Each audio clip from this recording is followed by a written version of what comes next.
Chao pueblo y bienvenidos a un nuevo episodio del Banquillo en el cual estaremos hablando del primer día que vivió Igor Tudor en la Juventus, desde el inicio hasta el entrenamiento que tuvo hoy, lo que se habla en términos de cómo sería el estilo de juego que quiere hacer el entrenador croata y cuánto podrá influir en estos siguientes 9 partidos de Serie A y la Copa Mundial de Clubes. Antes de que empecemos por ahí, les invito que por favor dejen ese me gusta, se suscriban y compartan, ya que es algo totalmente gratis para ustedes, pero fundamental para nosotros, para que su comunidad siga creciendo y la encuentre a muchísimos más juventini de habla hispana alrededor del mundo que todavía no le he encontrado.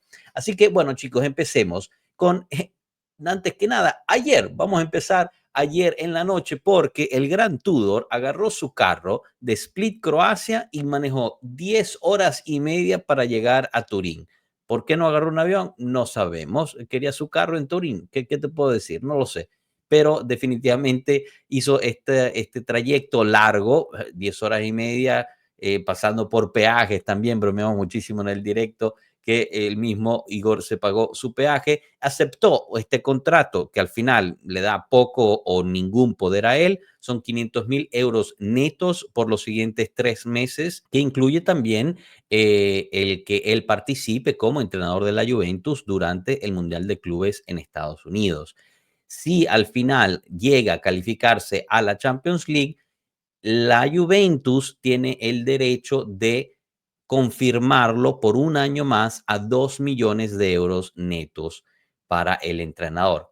De nuevo, la Juventus tiene el derecho. Igor Tudor no tiene absolutamente ningún poder ahí. Obviamente está esperando que la Juve pues lo confirme si es que así pasa. Pero bueno, eso fue ayer y quería resaltar esa gran manejada que se hizo el buen Igor para llegar a casa a Turín.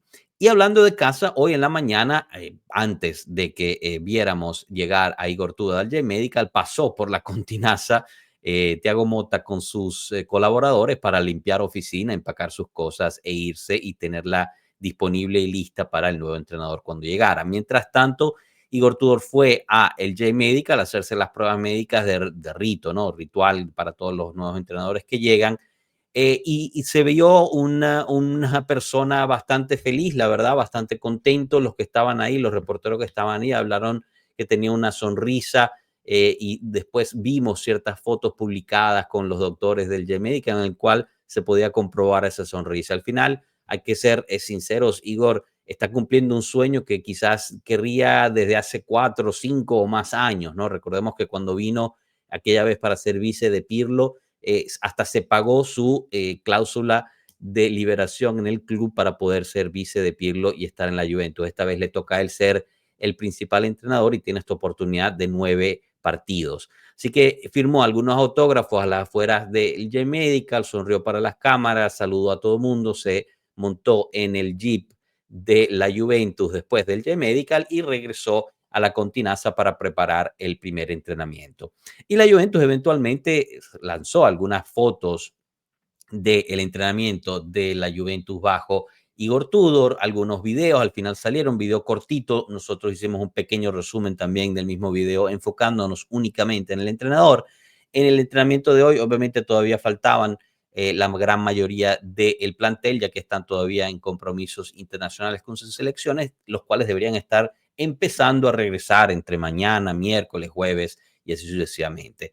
Ahí estaban, obviamente, Di Gregorio, Perín, Kelly, algunos de los Next Gen, y también había un par de sub-20 que terminaron de llenar el entrenamiento. Estaba también Kefren Turam, etcétera, etcétera.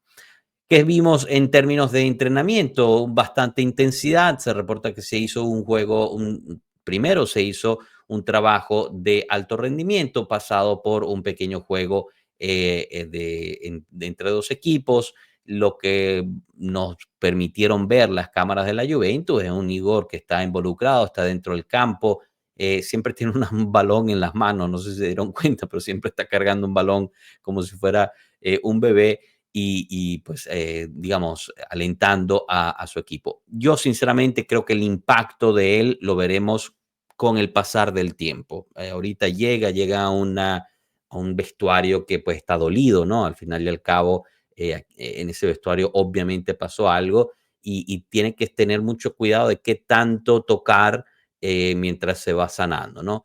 Una de las grandes preguntas que mucha gente se hace es que si Igor por fin le va a dar la capitanía a Gatti o se la queda a Locatelli o alguien más.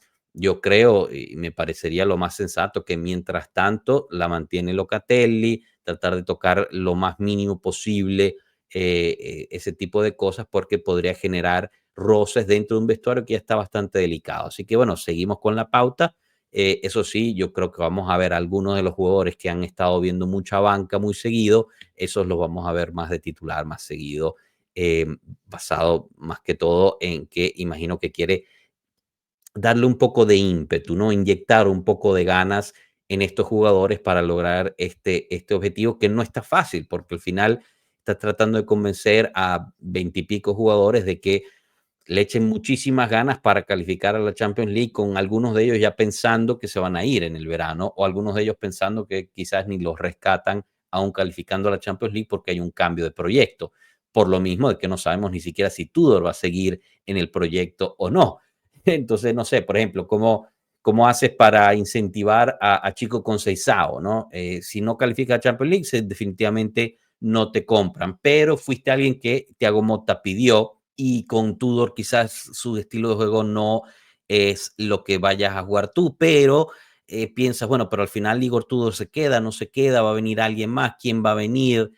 Tienen uso de mí en su esquema, o sea, son cositas que al final los jugadores pueden estar muy concentrados, pero en el subconsciente están dando vueltas mientras tratan de ver dónde está su futuro. Yo creo que es totalmente natural en todo ser humano no poder estar 100% enchufados en algo cuando no tienes tu futuro relativamente claro, ¿no? Al final nadie sabe, cualquier cosa puede pasar, pero si no sabes si el próximo, dentro de 4 meses, vas a estar viviendo en Turín o en Porto, yo creo que sí puede influenciar que tanto sea bueno tu rendimiento. Hablando de eso y hablando de rendimiento, se reporta que Tudor se va a enfocar en estos 9 partidos y en lo que queda de su temporada en dar una identidad muy precisa a su equipo, resumiéndose en cuatro puntos específicos. El primero es defensa agresiva, muy al estilo de cómo era él durante su tiempo de jugador en la Juventus y más allá, pero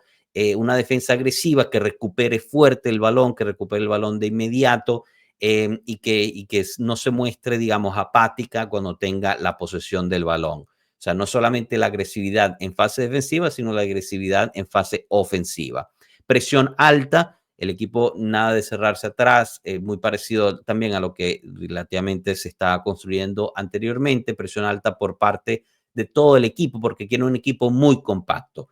Al final, en los últimos meses habíamos visto cómo la Juventus casi se rompía en 2 o 3 partes en algunos partidos. Estaba la defensa muy separada del mediocampo y a su vez un delantero totalmente perdido por allá adelante. Así que quiere un equipo muy compacto, que presione y tenga intensidad, y además que se ataque con muchísimos jugadores. Entonces no es solamente estar un jugador dentro del área de referencia, sino que se ataca con varios, o tampoco hacer solo utilizo de los extremos. Y aquí es, yo creo, este punto es fundamental para entender que quizás, lo más probable, obviamente veremos ya durante el fin de semana contra el Génova, que en la formación de Tudor va a tener más de un atacante. No sé si eso quiera decir 2 9 arriba, o Gildis u otro como un atacante, digamos, de contención, entre comillas, detrás del 9, o se juega un 4-3-3, porque ahí también, por ejemplo, alguien como Conceição podría encontrar espacio sin necesidad de ser extremo, porque al final Conceição no te va a bajar a defender necesariamente, ¿no? Lo que sí parece estar rondando muchísimo y mucha gente está bastante convencida de ello es que Tudor va a jugar con una línea de 3, lo cual pues crea bastantes dudas, porque pues esta defensa en todo lo que va del campeonato nunca ha jugado con línea de 3.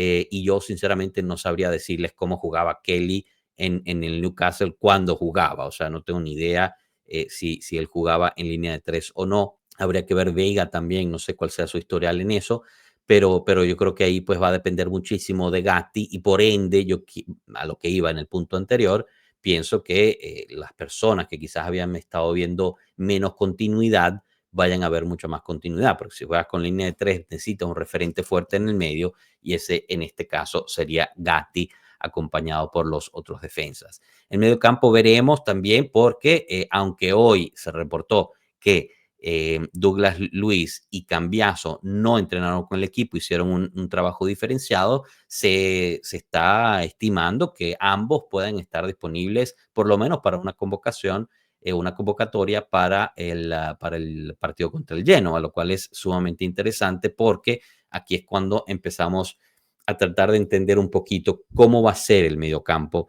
de Igor Tudor, cómo esto va a estar compuesto. Locatelli va a seguir haciendo eso o va a jugar más como se jugaba con Allegri, ¿no? Si vas a jugar con una línea de 5 en el mediocampo, pues inevitablemente Locatelli baja. ¿Y qué va a hacer de Koop Meiners? ¿Logrará Igor Tudor recuperar a un Koop Meiners que aún en la selección se vio bastante apático?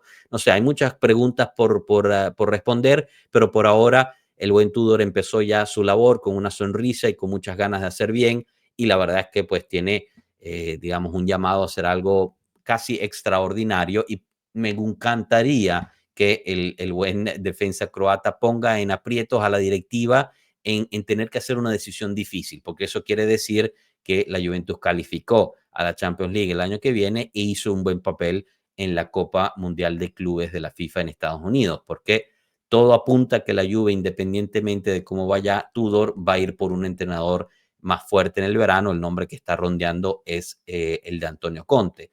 Pero ahora, yo les pregunto a ustedes, si Igor Tudor hace una gran labor, digamos, gana 7 de los siguientes 9 partidos, o 9 de 9, lo cual me parece muy difícil, pero 7 de los 9, califica a la Champions League, entra a la siguiente fase en la Copa Mundial de Clubes, se merecería la confirmación y un año más de proyecto. Es el estilo de entrenador que necesita la Juventus para un proyecto a largo término, en términos, digamos, por un año, ¿no? Porque ese sería el contrato, sería una renovación hasta el 2026. ¿Qué opinan al respecto? ¿Qué les parece esta nueva entrada de Tudor? Estos 4 puntos en particular que quiere que haga su equipo, los leo en los comentarios. Muchísimas gracias por su atención. Lo dejamos hasta aquí y nos vemos en la próxima. No se olviden de dejar ese me gusta, suscribirse y compartir, por favor. Así que bueno, chicos, hasta luego. Gracias. Chao.